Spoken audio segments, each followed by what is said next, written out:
아멘. 감사합니다. 사랑하신 하나님 말씀 로마서 12장 1절에서 3절 말씀입니다.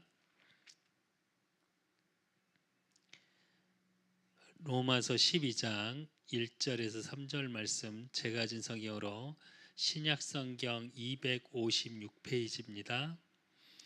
로마서 12장 1절에서 3절 말씀 저와 여러분이 합독하겠습니다. 같이 읽겠습니다.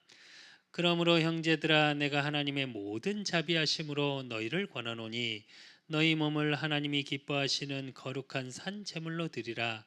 이는 너희가 드릴 영적 예배니라.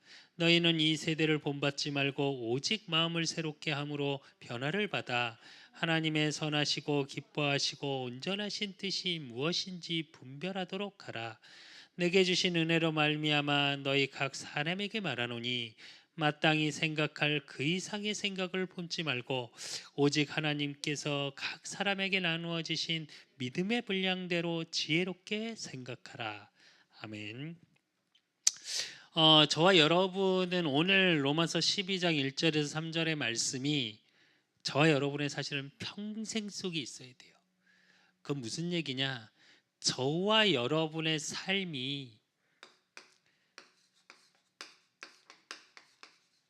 하나님께 드리는 삶, 뭐 표현은 이렇게 되어져 있는데 뭐 하나님께 드리는 삶, 근데 이렇게 표현을 할 수밖에 없어요. 사람의 단어로는. 그건 무슨 얘기냐면 우리 삶이 하나님 안에 있어야 돼요. 우리 삶이 하나님의 말씀 안에 있어야 돼요. 우리의 삶이 하나님의 복음 안에 있어야 돼요.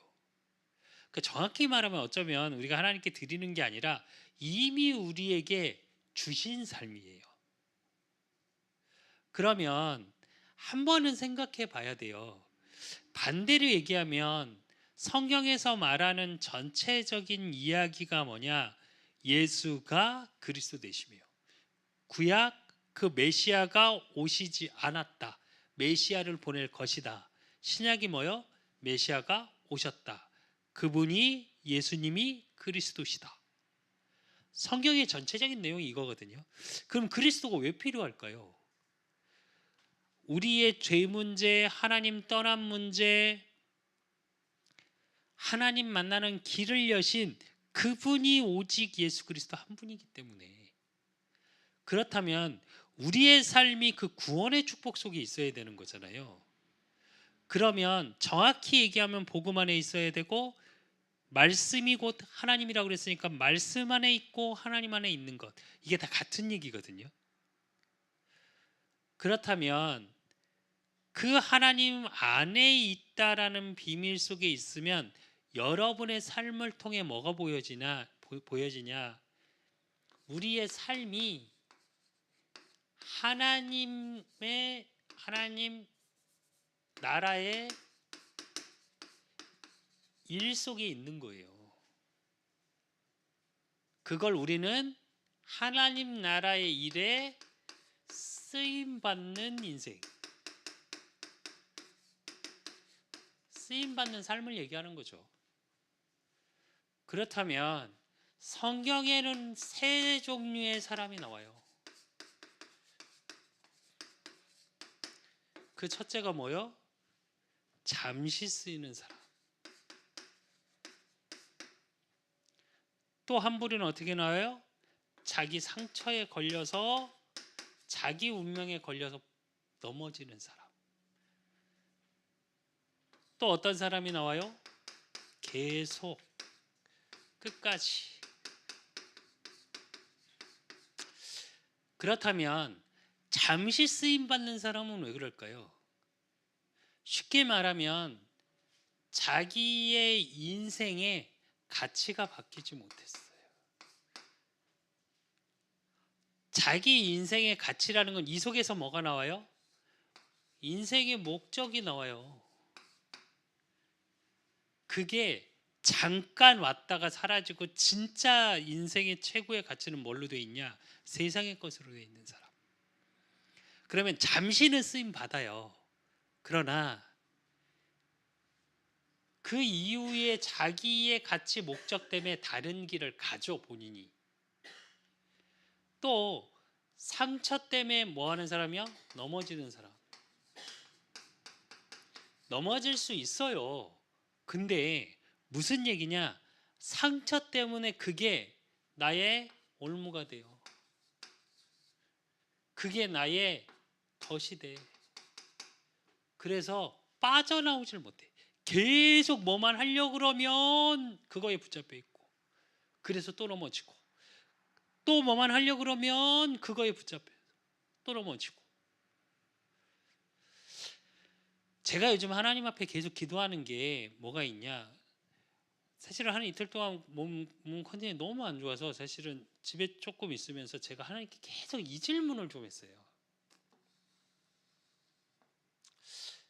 하나님, 제가 뒤에 지겠습니까?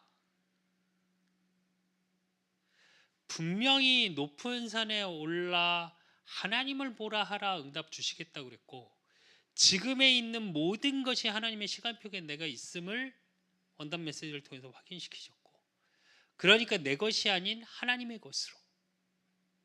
그러면서 주신 강단의 말씀이 뭐냐? 시험 받으신 예수님. 예수 그리스도께서 우리가 그 시험이 올 거다, 물론 그것도 맞지만요, 반대로 얘기하면 그 시험 다 끝내셨단 얘기예요. 시험을 다 끝내셨어. 근데 나는 아직 시험 중에 있어. 아니, 계속 그 생각이 반복되는 거예요. 될 것 같다라는 소망이 있으면서도 한편으로는 어떡하지? 라는 생각을 계속 하고 있더라고요. 근데 제가 하나 질문했어요. 하나님, 내가 진짜 행복한 사람입니까? 그래서 질문했더니 제 마음이 어떠냐? 행복한 사람이더라고요. 제가 오늘도 동기 목사님하고 통화하면서 그랬어요. 모르겠다. 사람들이 나를 어떻게 볼지 모르겠는데 난 참 행복하다 요즘. 그냥 하는 말이 아니라 진심으로 행복하다. 물론 뭐 안 되고 염려되고 근심되고 뭐 있다 다. 근데 아니, 나는 행복하다. 없어서, 가진 게 없어서 불행하다고 느낀다면 세상의 모든 사람이 불행하지 않을까요? 우리가 가진다는 소유라는 개념이 물질에만 있는 게 아니잖아요. 물질을 소유한 사람은 사람 마음이 없어서 공허해서 자살해요. 그게 없어서 마약을 해요. 경제가 없으면, 그래서 가진 소유, 물질의 소유가 안 되는 사람은 그게 없어서 마약을 하고요. 진짜 웃긴 건, 또 우리가 아는 소위 말해서 돈이, 경제의 소유를 굉장히 많이 하고 있는 사람은 마음이 공허해서 마약을 합니다. 왜 그럴까요? 영혼이 공허하니까. 저는 요즘, 물론 그렇다고 뭐 없는 게 자랑스럽다 그 말은 아니에요. 없으니까 행복하다, 아니 그 말 아니에요. 뭐 무소유 무슨 중입니까? 죄송합니다, 그렇게 표현해서.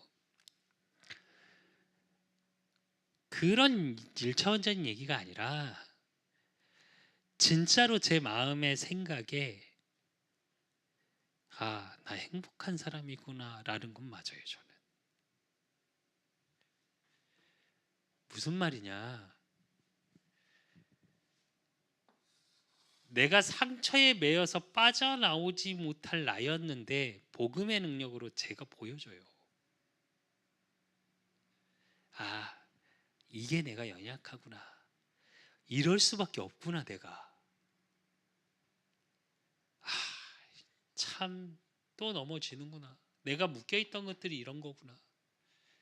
그러니까 내 삶의 목적 가치가 진짜 세상에 없어지는 거에 전 인생 전체를 걸고 그것 때문에 계속 상처받으면서 살아왔는데 내 인생이 그렇진 않구나. 그래서 진짜 행복해요. 그래서 우리 뭐 이은경 사모, 우리 아이들, 지금 우리 이 작은 성전 너무 감사해요. 진짜입니다. 이거는 뭐가 있어서가 아니라요. 그러니까 실제로 성경에서 끝까지 쓰임 받았다라는 모든 사람은 다 무슨 비밀을 누렸냐? 복음 안에서예요.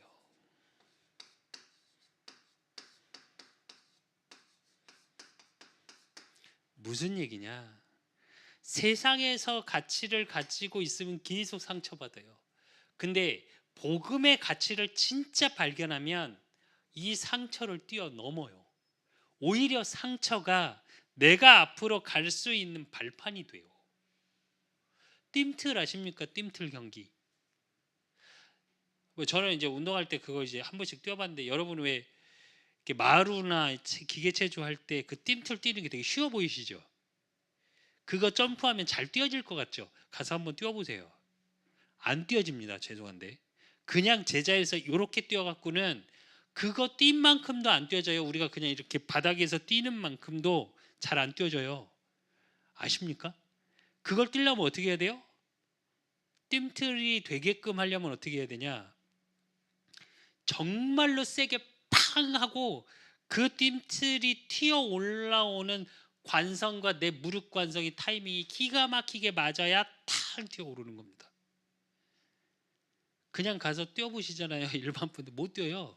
오히려 더 못 뛰어요. 그리고 무릎 나갑니다. 잘못하면 그거 발목 나가고, 오히려 그게 나한테 상처를 줘서 충격을 줘서, 그러니까 골절돼요.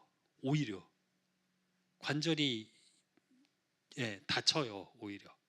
무슨 말이냐? 실제로 이 부분을 뛰어넘는다는 건 무슨 얘기냐면 복음 안에서 진짜 나라는 게 보여요. 그러면 나의 삶을 통해 과거 나를 구원하신 그 하나님의 은혜가 보이고요. 그리고 오늘을 통해 지금 나와 함께 하시는 하나님이 보이고요. 미래는 어떠냐? 말씀이 성취시켜 나가시는 현장이 보여요. 저는 모르겠습니다. 근데 저는 진짜로 꿈꿉니다. 제가 올해 들어서 작년 말부터 2022년 말부터 해서 23년 딱 시작하자마자 계속 말씀드리는 거 하나 있어요. 아마 올해 그 메시지가 계속 나갈 거예요. 새롭게 해라. 과거에 있는 거 절대 과거에 매이시면 안 돼요. 과거가 철저히 발판되어진다는 얘기는 뭐냐면 그것 때문에 하나님의 은혜의 선물, 구원의 복음을 받았으니까. 그러니까 뭐요? 거기서 빠져나온 나예요. 하나님이 함께 하심. 그러니까 그 복음을 증거할 수밖에 없는 말씀이 성취되는 현장으로 나를 인도해 나가시는 거예요. 하나님이. 이 안에서 소망이 발견되지 않잖아요. 계속 안 됩니다. 계속 넘어져요. 그냥.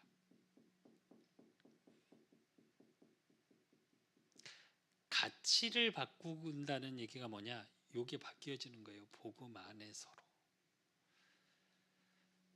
그러면 이 속에서 있는 사람이 하나님 나라의 일, 그래서 내 삶이 하나님께 쓰임 받는 현장이 되어지는 거예요.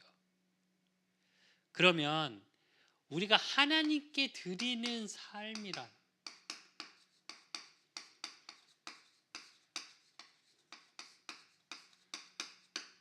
그게 뭐냐고요? 그게 오늘 본문의 로마서 12장 1절이에요. 12장 1절을 뭐라고 그래요? 그러므로 형제들아 내가 하나님의 모든 자비하심으로 너희를 권하노니 너희 몸을 하나님께 기뻐하시는 거룩한 산 제물로 드리라. 이는 너희가 드릴 영적 예배니라. 하나님의 기쁨, 가장 기뻐하시는 게 뭐라고요? 예배요. 그래서 저와 여러분이 예배의 축복을 누리셔야 돼요. 하나님이 가장 기뻐하시는 일의 현장이 일이 일어나는 현장이 어디냐? 예배의 현장이에요. 왜? 예배를 통해 하나님의 하실 일을 말씀으로 말씀하세요. 이렇게 이루어 가시겠다. 그 예배의 축복이 이루어지는 곳이 에베소 4장 11절에서 12절이에요. 그가 어떤 사람은 사도로, 어떤 사람은 선지자로, 어떤 사람은 복음 전하는 자로, 어떤 사람은 목사와 교사로 삼으셨으니 이는 성도를 온전하게 하여 봉사에 이르게 하며 그리스도의 몸을 세우려 하심이라 이래요. 그리스도의 몸 뭘 얘기해요? 교회.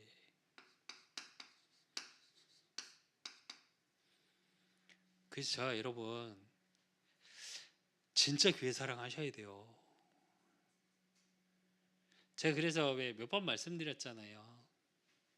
제가 진짜로 처음 제대로 섬겼던 교회가 찬빛교회인데 처음에 지금 우리 성전보다 작았어요. 30평짜리 반 잘라서 15평이었으니까. 진짜로 저는 근데 그 교회가 어느 정도로 커 보였냐? 제가 몇 번 말씀드린 명동 가시면, 춘천 명동 가시면 명동 한복판에 엄청 큰 교회가 하나 있습니다. 그 교회보다 커 보였어요. 저는. 그래갖고 우리 교단에 찬빛교회라는 교회가 대구에 조금 규모 있는 교회가 있었어요. 성도 어쨌든 좀 규모가 있어요. 중형교회 정도 돼요. 제가 무슨 훈련을 가서 이제 포럼을 하면서, 제가 평신도 때 포럼하면서 저 찬빛교회 성도고요. 그리고 교회를 되게 자부심 있게 얘기하니까 다 대구에 있는 그 교회의 성도인 줄 알았대요. 그러니까 교회가 큰 줄 알았대. 이 말은 뭐냐면, 그렇다고 교회 크기가 중요하다 이 말이 아니라요. 내 마음의 교회가 그렇게 자긍심이 되셔야 돼요. 내가 섬기는 교회를 이야기하면서 고개를, 우리 교회는 그건 조금 이미 이 하나님의 기쁨과 멀어져 있는 거예요. 사실은. 그러면서 뭐라고 말씀하셨냐? 로마서 12장 2절 상반절에 보면 너희는 이 세대를 본받지 말고 오직 마음을 새롭게 함으로 변화를 받아 그랬어요. 무슨 얘기냐? 세대 따라가지 말라고요. 시대를 봐야 되는 건 맞아요. 근데 시대의 흐름을 이끌어 가시는 하나님을 봐야지 그 시대의 가치를 따라가면 안 돼요. 요즘 이제 오늘도 잠깐 이제 동민 목사님하고 그런 포럼을 잠깐 했는데, 요즘 MZ 세대 이해에서 방송에서도 많이 나오고 언론에서도 굉장히 많이 나옵니다.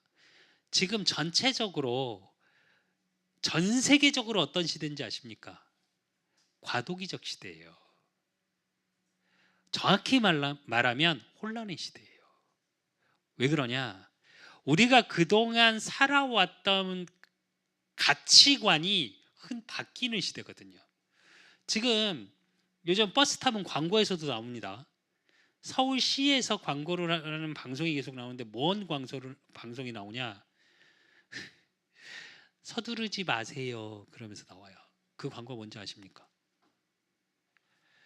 예전에는 사람을 대하고 주문을 했어요. 근데 요즘 어때요? 기계로 하잖아요. 솔직히 말씀드리면 저도 한참 헤매요. 그게 복잡한 건 정말 복잡해요. 간단한 건 되게 간단한데 복잡한 건 정말 복잡하더라고요. 그러다 보니까 요즘 연세 드신 분들이 주문을 못해요. 또 은행, 앞으로 은행 점포 많이 없어질 겁니다. 지금보다 훨씬 빠른 속도로 더 빨리 없어질 겁니다. 근데 이게 단순한 얘기가 아니고요. 솔직히 말씀드리면 제 나이 또래도 잘 못하는 사람들 많아요. 생각보다. 진짜로요. 컴퓨터 못하는 사람 생각보다 많습니다. 얼마 전에도 뭐 연예인 뭐 나오는데 딱 뭐라고 나오냐, 스마트폰 어차피 너는 거기가 이제 40대 초반 30대 말이에요. 근데 뭐라 그러냐, 너는 휴대폰 좋은 거 쓸 필요 없잖아. 왜 좋은 거 쓰냐고 막 이러더라고요. 한 30대 중반이구나. 그 키 큰 광수요, 이광수.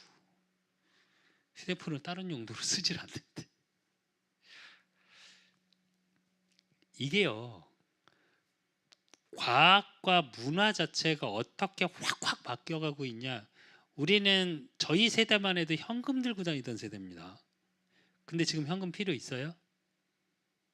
없어요. 현금 다음 세대가 뭐예요? 카드 세대입니다. 아직까지는 카드를 많이 들고 다니죠. 근데 요즘 젊은 세대들 카드 안 들고 다닙니다. 절대. 우리 김주빈님만 해도, 저희는 수창이 세대만 해도 버스카드 꼭 충전해 갖고 다니던 세대잖아. 네. 수창이하고 수빈이하고 8년 정도 차이 나죠.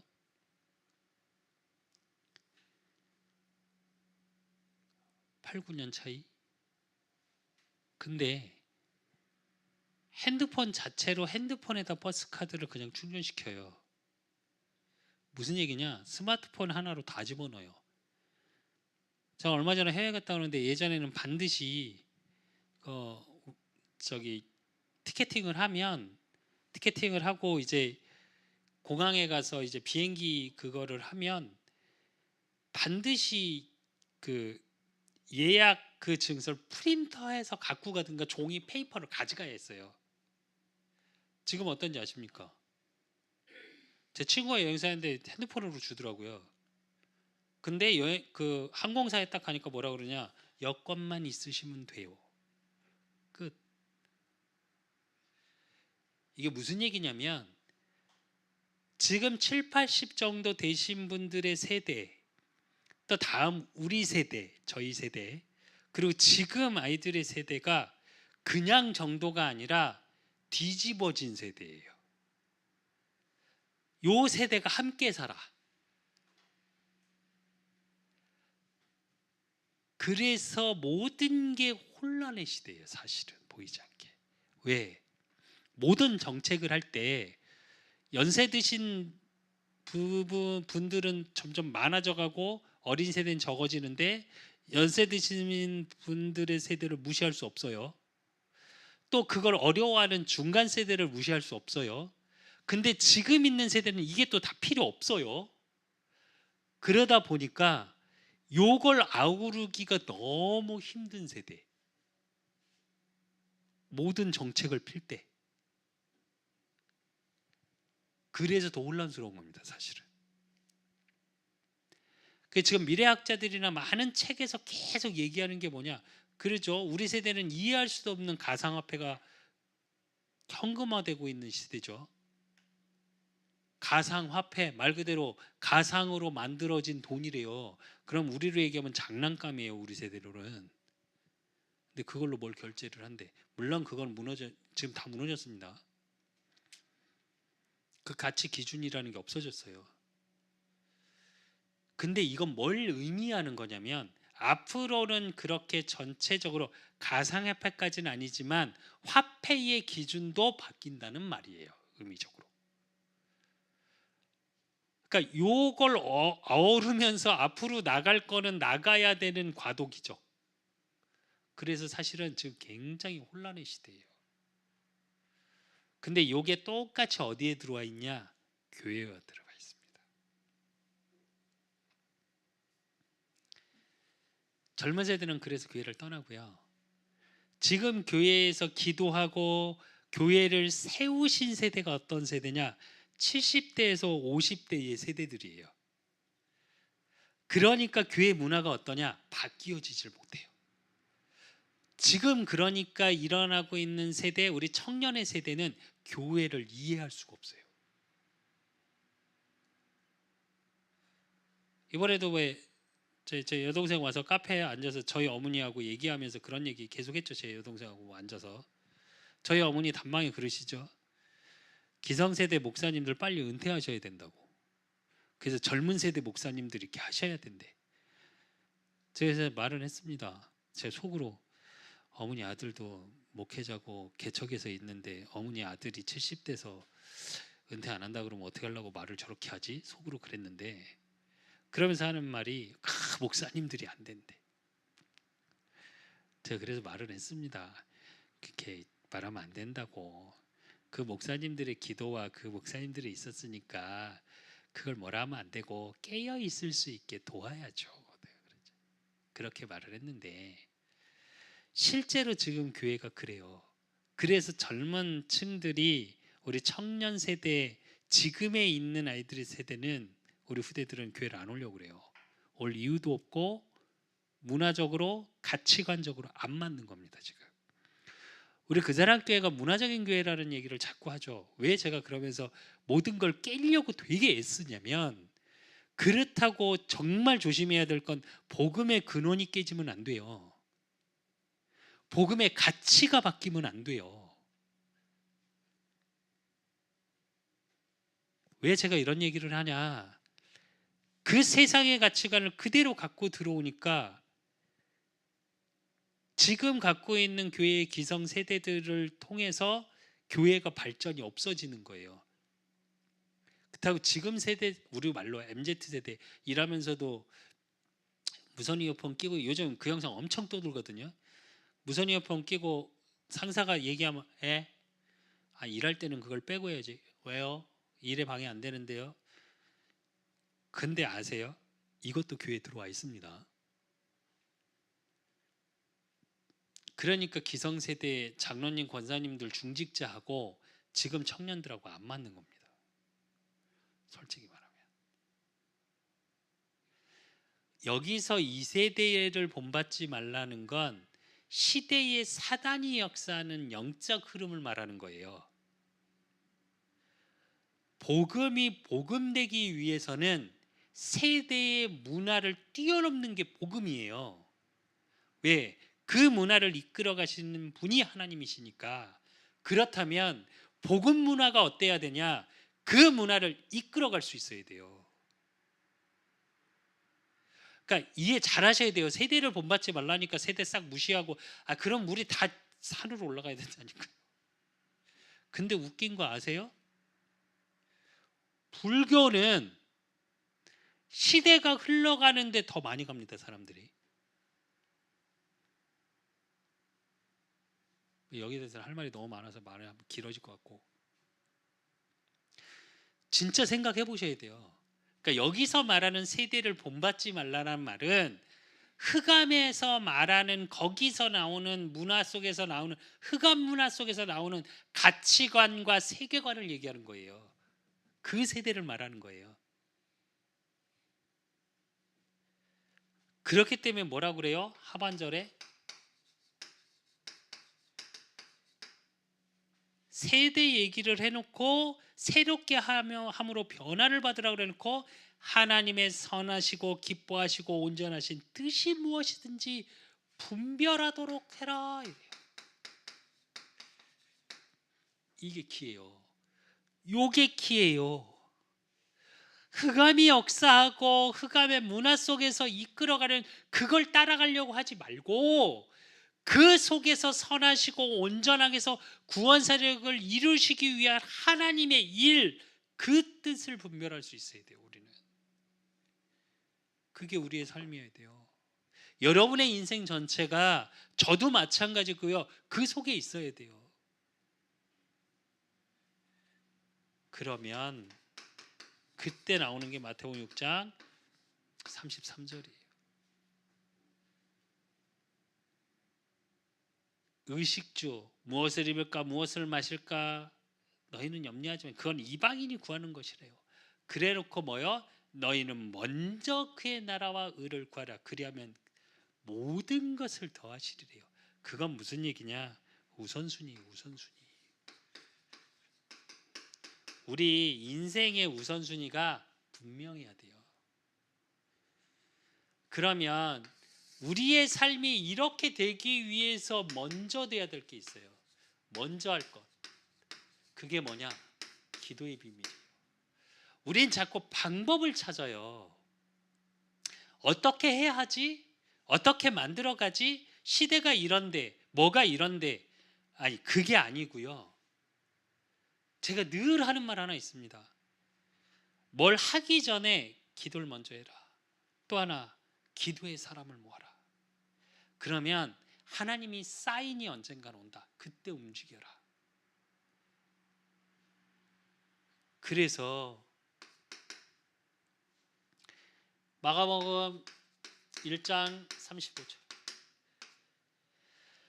새벽 아직도 밝기 전에 예수께서 일어나 나가 한적한 곳으로 가서 거기서 기도하시더니 이래요. 예수님의 기도예요.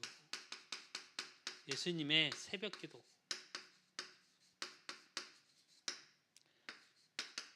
또 누가복음 6장 12절. 이때 예수께서 기도하시러 산으로 가사 밤이 새도록 하나님께 기도하시고. 예수님의 밤기도.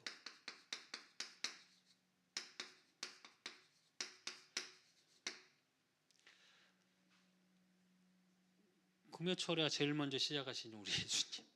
새벽기도 제일 먼저 시작하신 예수님.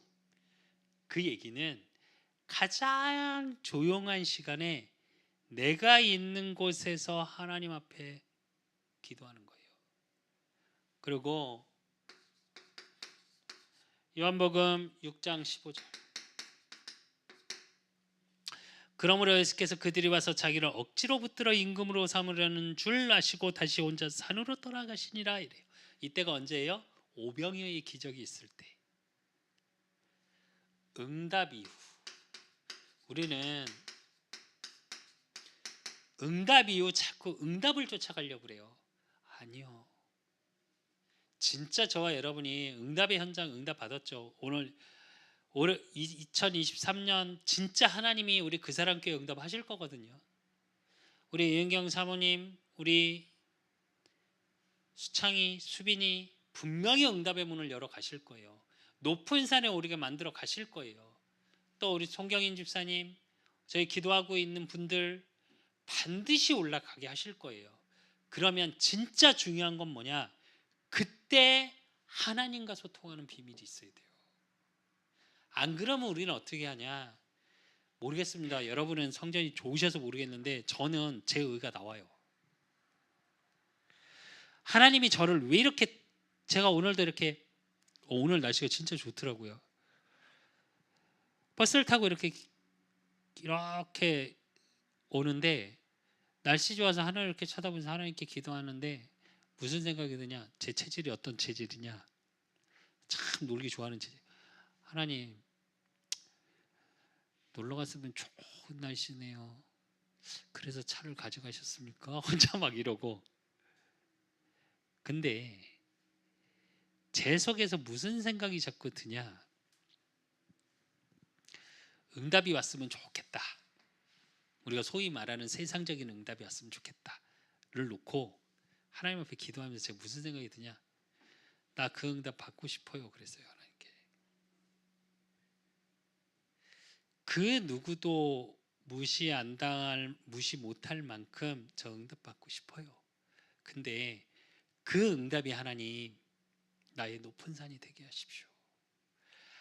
하나님을 보라 하라 말할 수 있는 높은 산이 되는 응답 속에 제가 있게 하십시오. 안 그러면 하나님 저는 저를 드러냅니다. 사실이에요. 그래서 응답 이유가 굉장히 중요합니다. 요한복음 6장의 오병이어의 기적 이후에 왜 많은 무리들이 예수님을 그리스도로 믿은 게 아니고요, 지도자 삼으려고 했어요. 왕 삼으려고 했어요. 왜?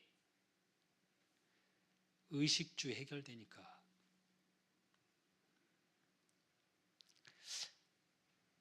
저와 여러분이 하나님을 그런 수준으로 믿으면 정말 죄송한데 잠시 쓰임 받고 끝나요. 잠시 평안 가운데 있다가 늘 다시 불안한 삶으로 돌아가요. 그러지 않으셨으면 좋겠어요. 응답이 필요 없다는 말이 아닙니다. 필요합니다. 근데 그 응답이 저와 여러분의 높은 산이 되셔야 돼요. 그리고 먼저 하는데 기도하는데 어떻게 해야 되냐? 출애굽기 33장 11절 사람이 자기의 친구와 이야기함같이 여호와께서는 모세와 대면하여 말씀하시며 모세는 진으로 돌아오나 눈의 아들 젊은 수종자 여호수아는 회막을 떠나지 아니하니라 이래요. 무슨 얘기냐? 친구와 대화하듯. 그 얘기는 모든 것을 가지고 기도하시라는 거예요. 왜 우리 그러잖아요. 진짜 친한 친구하고는 제가 몇 번 말씀드렸잖아요. 여자분들 친구 만나러 가면서 전화 통화해. 지하철 제가 진짜 봤으니까요. 한 두세 번을 봤으니까. 지하철을 딱 탔는데 그때부터 전화 통화하기 시작하더라고요. 나 지금 지하철 탔어. 가는 중이야부터 시작해서 우연히 듣게 됐어요. 그분이 좀 소리를 크게 해서 한 20분을 통화하시더라고요. 그러더니 끊으면서 뭐라 그러냐? 만나서 얘기해. 지금까지 20분 동안 얘기했잖아. 근데 그게 친구입니다. 진짜 좋아하는 친구하고 좀 마음이 통하는 친구하고는 어떻게 해요? 사소한 얘기해요. 별 얘기 아니에요. 가만히 들어보면 중요한 얘기도 아니에요. 근데 해요. 그것도 막 진지하게 막 이렇게 하는 게 아니라 그냥 해요. 그냥 친구하고 대화하면서 어떤 목적을 갖고 이야기합니까? 요렇게 얘기하면 친구가 요렇게 나한테 이걸 주겠지. 그건 사기꾼이죠. 친구가 아니지. 하나님께 기도할 때 그렇게 하시면 돼요. 제가 왜 그래서 표현을 가끔 그런 얘기 하죠. 내어놔라. 하나님께 그냥 내어놓으면 된다. 라는 의미가 요겁니다. 그래서 모든 것을 하나님 앞에. 시편 5편 2절에서 3절 또 시편 143편 8절 다윗은 하나님 앞에 어떻게 기도했냐? 나의 왕 나의 하나님이여 내가 부르짖는 소리를 들으소서. 내가 주께 기도하나이다. 여호와여 아침에 주께서 나의 소리를 들으시느니 아침에 내가 주께 기도하고 바라리이다. 아침에 나로 하여금 주의 인자한 말씀을 듣게 하소서. 내가 주의 의뢰함이니이다. 내가 다닐 길을 알게 하소서. 내가 내 영혼을 주께 드림이니이다. 무슨 얘기냐? 기도를 통해 말씀을 간구했고 그 말씀에 인도 속에 있기로 간구했어요. 그래서 하나님의 인도를 받아야 돼요.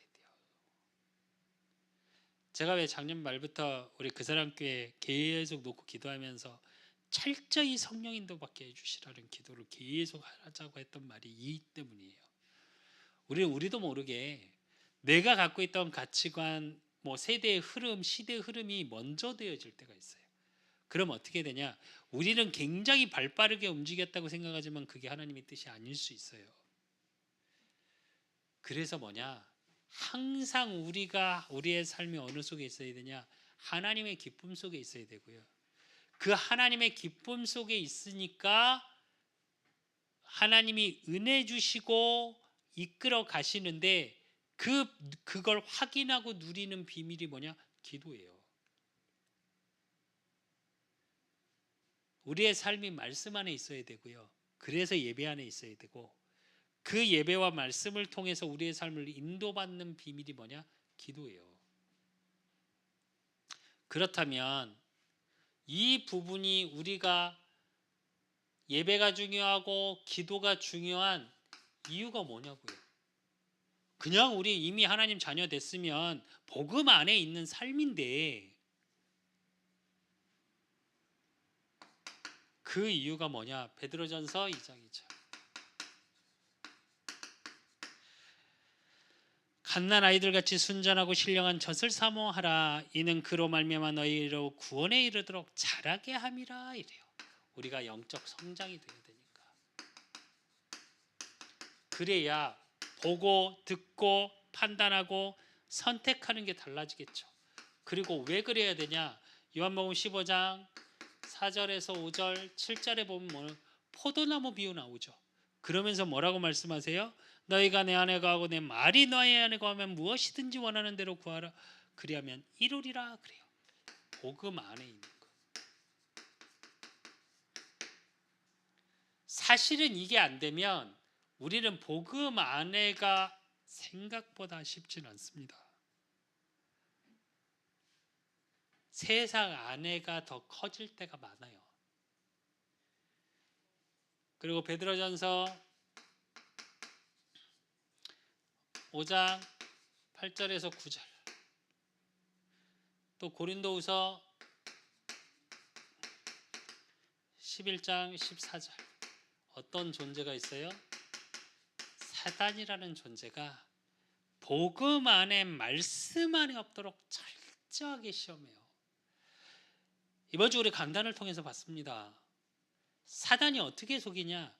예수님을 상대로 우리가 받는 시험을 예수님이 대신 받으시는데 제일 먼저 속이는 게 뭐예요?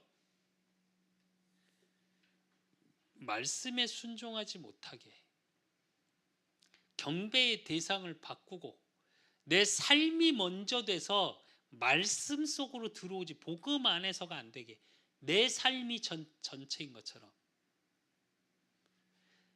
돌덩이를 떡덩이로 만들어라는 얘기는 그거예요. 우리의 삶에 생명하고 연관되어 있는 거잖아요.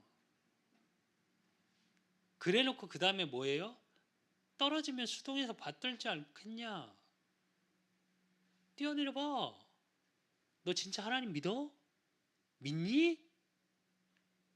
그리고 세 번째 뭐라고 그래요? 나한테 한 번만 줘래. 이 세상 다 줄게. 왜? 사단은 세상 신이에요. 세상의 모든 가치로 줄 테니까 뭐만 못하게 해요? 예수님을 통해 십자가 사건, 구원 사역이 일어나지 못하게 만들어요. 고난, 어렵고 힘든 거 그것만 피할 수 있게 만들어요. 그게 마치 구원을, 내 삶이 인생이 편해지는 것처럼. 우리가 소위 말하는 하나님의 자녀에게는 십자가가 있다 표현합니다. 그러면서 많은 분들이 그 얘기를 합니다. 저에게도 상담을 할 때. 하나님은 사랑이시라면서 우리한테 왜 이렇게 고난을 주시냐고. 제가 요즘은 이제 조금 달라져서, 예전에 제가 그 말을 한 적이 있어요. 실제로 뭐라고 얘기했냐? 그렇다면 그 고난 없다고 생각하시라고 생각해 보시라고.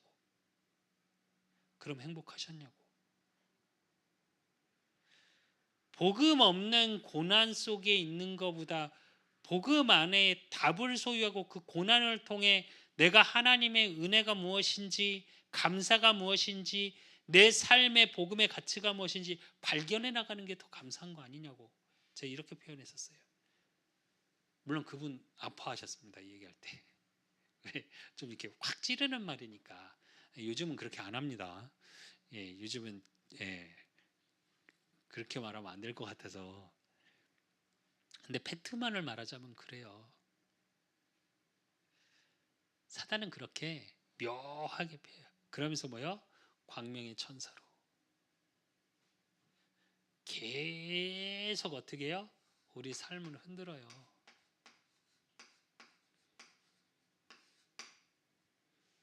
그래서 이 비밀이 있어야 돼요. 안 그러면 우리 흔들려요. 저도 많이 흔들렸고요. 근데 반드시 아셔야 될 거 있습니다. 하나님은 흔들려도 말씀을 붙잡고 몸부림치는 자에게 반드시 말씀 성취의 응답의 주역으로 세우십니다. 또 어쩌면 사단한테 많이 흔들렸던 사람은, 저는 그래요. 제 경험에 비하면 그래서 하나님의 은혜가 뭔지 알겠어요. 그 하나님의 은혜가 아니었다면 저는 옛날로 돌아갔을 겁니다. 목사 이전에 너무 힘겨워서 그 힘겹다는 걸 통해서 도망갔을 거예요. 근데 그 하나님은 어떤 하나님이시냐? 그 도망간 베드로를 찾아와서 너나 사랑하느냐 하신 분이에요. 그리고 어떻게 하시냐? 베드로를 처음 만나서, 이제 우리 돌아오는 주간에 베드로의 부름 받는 장면을 볼 건데, 처음 부르실 때 마태복음하고 마가복음은 그냥 예수님이 찾아온 것처럼 말이 돼요, 성경에서. 근데 누가복음을 보면 어떻게 표현되어 있냐면, 누가는 좀 그걸 구체적으로 기록이 되어 있거든요, 장면이. 어떻게 되어 있냐? 예수님이 베드로의 배에 올라탑니다. 그리고 가요, 바깥으로. 근데 다른 데 계속 그물을 던지는데 못 잡아요. 근데 예수님이 이쪽에다 던져 그래요. 근데 어느 때냐? 그때는 우리 너무 잘 알죠, 요한복음에 봤죠, 우리 말씀. 근데 어떻게 되냐?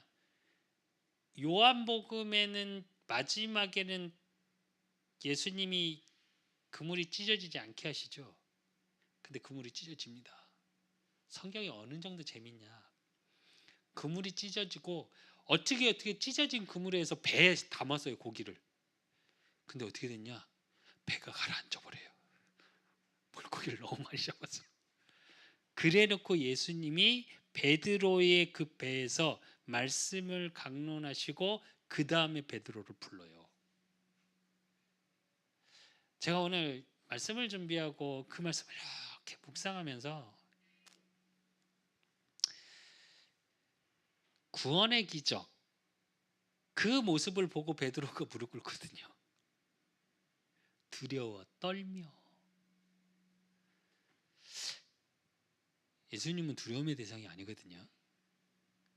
근데 우린 때로 어떤 문제, 사건, 위기가 더 두려울 때가 훨씬 많고요. 그게 하나님의 시간표라 말하면서도 두려워서 싫어요, 그게. 오늘 그 제 모습이 보였어요. 그렇게 흔들어요, 사단은. 그게 마치 전부인 양 흔들어요. 근데 어쩌면 제가 그러죠. 불신앙 할 때 그냥 불신앙 하세요. 중심을 하나님께 향해 계시면 됩니다. 이 말이 저는 진짜 감사해요, 저는 하나님께. 이건 제가 체험하기 때문에 그래요. 왜 그러냐? 그렇게 흔들렸으니까 베드로가 다시 돌아오는 그때에 그 153마리의 물고기를 잡았을 때 처음 부르신 그 모습이 떠오른 거예요. 그렇게 흔들렸는데도 그래서 말할 수 있었던 거예요. 뭐라고요? 내가 주를 사랑하는지 주께서 아시나이다. 그럼 돼요. 여러분 삶이 좀 흔들리고 불신앙이 되고 불안해하고 염려하고, 어쩌면 우린 그러니까 매주 예배가 필요하고 말씀이 필요하고 기도할 수 있고, 하나님이 흔들려도 이 속에 있으면 진짜로 가득 채우시는 시간표가 와요. 물론 그 시간표를 좀 앞당기는 비밀은 저와 여러분 안에 있습니다.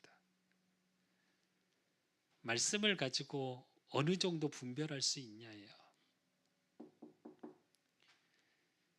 그래서 여러분의 인생이 하나님께 드리는 삶, 우리가 말하는 바울의 갈라디아 2장 20절의 고백이 여러분의 모든 삶을 통하여서 되어지면 그 시간표를 앞당겨집니다.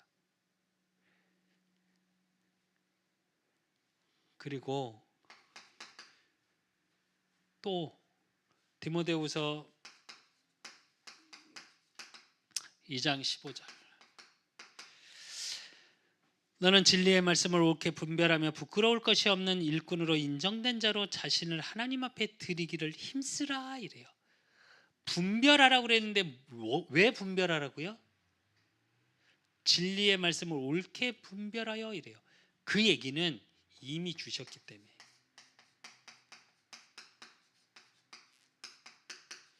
그래서 분별할 수 있는 힘이 있어야 돼요.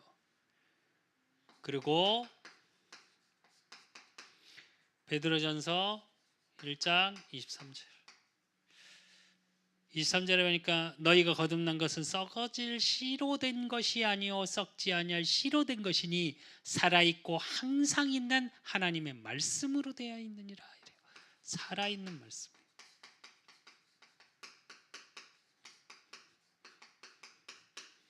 말씀은 살았고 능력이 있어 양쪽에 날이 선 검과 같대요. 그래서 우리 홍과 영감이 관절과 골수를 찔러 쪼개기까지 하며 우리의 마음과 뜻을 판단하신대요. 그러니까 말씀의 능력 속으로 들어가면 돼요. 그러기 위해서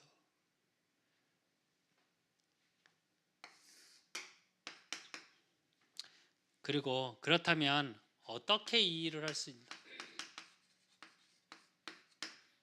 어떻게 하나님의 드리는 삶 속으로 들어갈 수 있냐? 그게 오늘 마태복음 1장 35절. 새벽 아직도 밝게 된 예수께서 일어나 한적한 곳으로 거기서 기도하시더니 이랬는데 이건 무슨 얘기냐? 예수님이 자신의 생애, 공생애를 시작하실 때 기도하신 겁니다. 시작하시려고. 이게 굉장히 중요합니다. 생애 전체를 놓고 기도할 수 있어야 돼요. 여러분의 인생 전체를 놓고 기도할 수 있어야 돼요. 그리고 여호수아 1장 8절. 이 율법책은 내 입에서 떠나지 말게 하며 주야로 그것을 묵상하여 그 안에 기록된 대로 다 지켜 행하라. 그리하면 내 길이 평탄하게 될 것이며 내가 형통하리라. 노예에서 해방돼서 가는 그 현장 속에서 여호수아를 통해 모세의 세대는 끝나고 여호수아를 세우시고 여호수아에게 뭐라고 그래요? 내 종 모세에게 함께한 것 같이 내가 너와 함께하겠다고 얘기하셔 놓고 뭐라고 그러시냐? 말씀 그걸 묵상을 해요. 묵상의 원어적인 뜻이 뭐라고요? 읊조리다. 즉 내 모든 삶을 통해서 계속 말씀으로 그렇게 되면 반드시 응답이 오고 그 속에서 내가 디모데후서 4장 1절에서 2절 또 내가 하나님 앞에 살아있는 자와 죽은 자를 심판하실 그리스도 예수 앞에서 그가 나타나실 것과 그의 나라를 두고 엄히 명하노니 너는 말씀을 전파하라. 때를 어떤지 못 어떤지 항상 힘쓰라. 범사에 오래 참음과 가르침으로 경책하며 경계하며 권하라. 이래요. 무슨 얘기냐? 그러면서 뭐라고요? 그리스도 앞에서 하나님 앞에서 뭐라고요? 전도 증인되라고요. 이 말은 무슨 얘기냐? 전도를 해야 축복받는다 이 말이 아니고요. 전도에 하나님의 말씀의 증인의 자리에 서게 되면 그것을 갖고 있을 때 내 인생 전체가 달라지고요. 그때 진짜 말씀의 능력이 내 삶을 통해 말씀은 뭐요? 예수 그리스도 얘기를 하는 거라고 그랬죠. 그러면 내 인생 전체를 구원해 가시는 것도 있지만 나를 통해 죽어가는 영혼을 구원해 내야 될 거 아니에요. 그게 말씀의 키예요. 그래서 우리가 전도를 하는 거예요. 전도하니까 복 받는다가 아니라 뭐 이단입니까? 뭐 몇 명 정해주고 이렇게 그래프 그려놓고 뭐 교회들도 그런 거 많이 하던데 전에도 성기던 교회 상금 줬더라고요. 그래서 내가 참 예. 그런 게 전도는 아닙니다. 우리가 하나님 앞에서 우리 그 사람께도 마찬가지. 제가 어쩌면 전도를 처음에 강조를 안 했던 가장 큰 이유, 전도를 그러니까 행위화 될까 봐요. 전도는 그런 게 아니고요. 우리 이은경 사모님이 삶은 힘들죠. 어렵고 근데 막 행복하게 살아들. 아니 뭐 80년대처럼 고무신 신고 다니면서 내가 못 살아도 막 행복해, 이 말이 아니고요. 어떤 상황이 왔을 때 대처하는 게 달라. 생각하는 게 달라. 말하는 게 달라. 평소에 복음을 누리면요, 그렇게 돼요. 제가 진짜 거짓말 안 하고 작년 정말 힘들어지는 걸 한번 꺾이고 지나가면서요, 제가 요즘 진짜 부정적인 말을 안 하려고 되게 했어요. 그게 왜 그러냐? 부정적일 필요가 없어요. 근데 제 과거의 체질은 좀 비판하고 비평하는 게 저는 굉장히 이게 사실화되어 있는 사람이거든요. 좀 제가 말했잖아요. 저는 사실주의적인가요? 그러다 보니까, 근데 그러니까 어떻게 나가냐, 좀 비판적인 것들이 되게 많이 나가요. 근데 요즘엔 잘 안 해요. 제가 안 하려고 참 애써요. 왜 그러냐? 내 속에서 그러고 싶지 않아서요.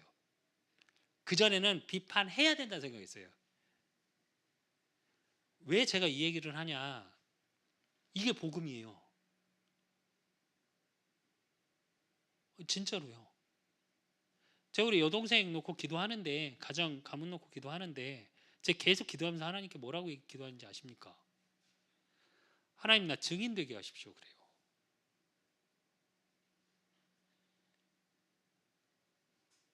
제 여동생이 저한테 이렇게 개인적으로 카톡 보낼 때, 저도 마찬가지, 제 여동생 같은 여동생 없을 것 같다라는 생각도 들어요. 왜? 제가 별로 해준 게 없거든요 진짜로. 근데 안 그래도 저기 하영이가, 제 조카가 그랬대요. 엄마하고 삼촌은 좀 특별한 것 같아. 보통 남매는 그렇지 않아. 이랬대요. 왜냐면 지가 오빠가 있잖아요. 삼촌하고 엄마는 되게 특별한 것 같아. 그랬대요. 근데 그래서가 아니고요. 어쩌면 저희 아버지 어머니를 보면, 그렇지 않은 게 정상이에요. 원래는. 무슨 차이냐? 복음 때문이에요. 제가 변화되니까. 그 제 여동생이 다른 건 몰라도 하나님 앞에 기도하려고 애는 쓰더라고요. 예배 드리려고 애 쓰더라고요. 근데 진짜로 교회가 좀 멀어졌다가 제 영향이 있더라고요. 제가 왜 이 얘기를 하냐? 그게 전도예요. 시간이 오래 걸릴 수 있습니다. 그러나 저는 그렇게 생각해요.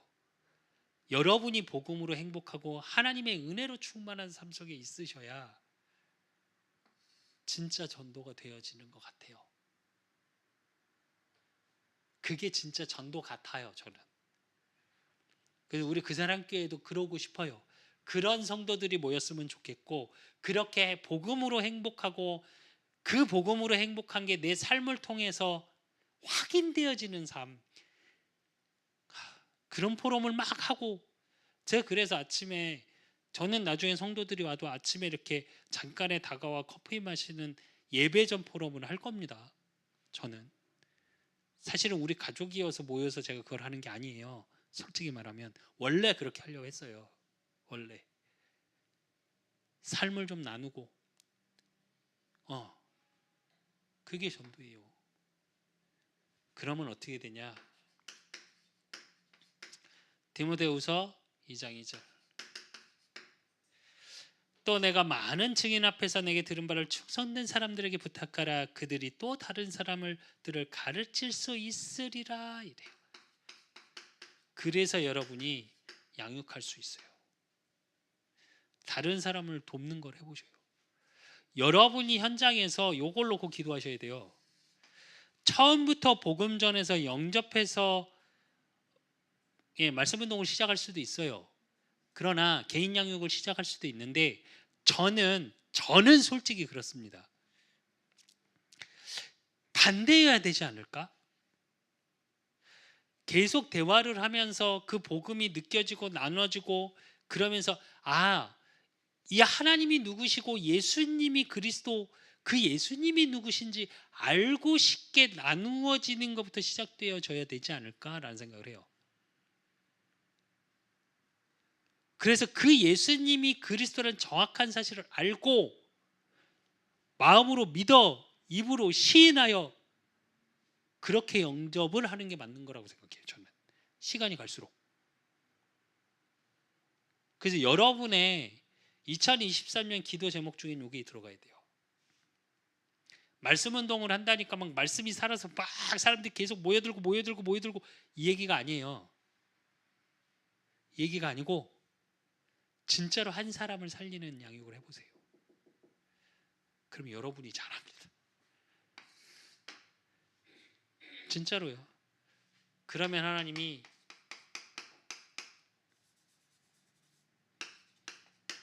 함께 하심이 모든 삶에서 확인하게 돼요. 그게 마태복음 28장 20절. 세상 끝날까지 함께 하시겠답니다.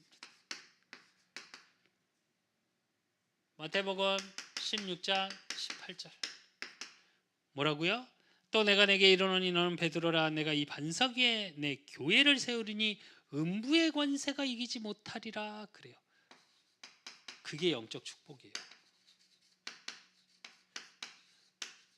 음부의 권세가 깨지는 거. 그리고 이게 내가 있는 현장에서 교회의 축복을 누리는 거예요. 그리고 마가복음 10장 29절에서 30절. 이때 육신적 축복이 오는데 어떻게 축복하시냐? 예수께서 이르시되 내가 진실로 너에게 이르노니 나와 복음을 위하여 집이나 형제나 자매나 어머니나 아버지나 자식이나 전토를 벌인 자는 현세에 있어 집과 형제와 자매와 어머니와 자식과 전토를 100배나 받되. 그래요. 기본적으로 성경은 100배의 축복입니다. 그리고 마태복음 6장 33절 뭐요? 모든 것을 더하십니다. 그러니까 여러분 두려워하지 마십시오. 어떤 일에도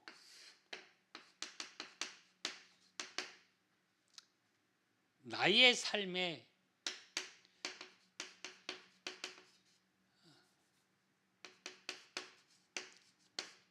두려워하지 마십시오. 그리고 소망 갖고 살아가십시오. 복음의 말씀의 소망을 가지고 살아가십시오. 그리고 어떤 문제, 사건, 위기 속에서 하나님의 시간표를 보기 위해선 반드시 기도의 비밀을 누리십시오. 작은 거여도 상관없습니다. 하루에 1분이어도 돼요. 매일의 나의 삶 속에 기도의 비밀이 반드시 있으셔야 돼요. 그러면 하나님께서 저와 여러분의 모든 삶을 통해 그 하나님의 일이 성취되는 일 속에 저와 여러분의 가정과 후대와 업 있는 것이 확인되어질 겁니다. 그래서 2023년 하나님의 시간표를 보고 하나님의 것을 가지고 높은 산에 올라서 하나님을 보라 알아 증거하는 증인의 축복 속에 있으시기를 예수 그리스도의 이름으로 축원드립니다. 하나님 아버지 감사합니다. 우리 그 사람께 모든 성도들 하나님 축복하여 주시고 오늘 주신 말씀처럼 2023년 우리의 모든 삶이 하나님께 드려지는 삶이 되어지게 하시고 그 삶 속에 정말로 끝까지 쓰임받을 수밖에 없는 하나님의 축복의 비밀, 말씀의 비밀, 기도의 비밀, 전도의 비밀 속에 있을 수 있도록 하나님이 축복하시고 인도하시고 역사해 주실 줄 믿사옵고 살아계신 예수 그리스도 이름으로 감사함으로 기도드리옵나이다. 아멘. 모든 문제 해결자 되신 우리 주 예수 그리스도의 은혜와 우리 하나님 아버지의 극진하신 사랑하심과 성령님의 내주교통 역사하심이 하나님께 드리는 삶을 살기를 위하 소원하는 우리 그 사람 교회 모든 성도들 머리 위에 저들의 가정과 업과 모든 만남 위에 이제로부터 영원까지 항상 함께 있을지어다. 아멘.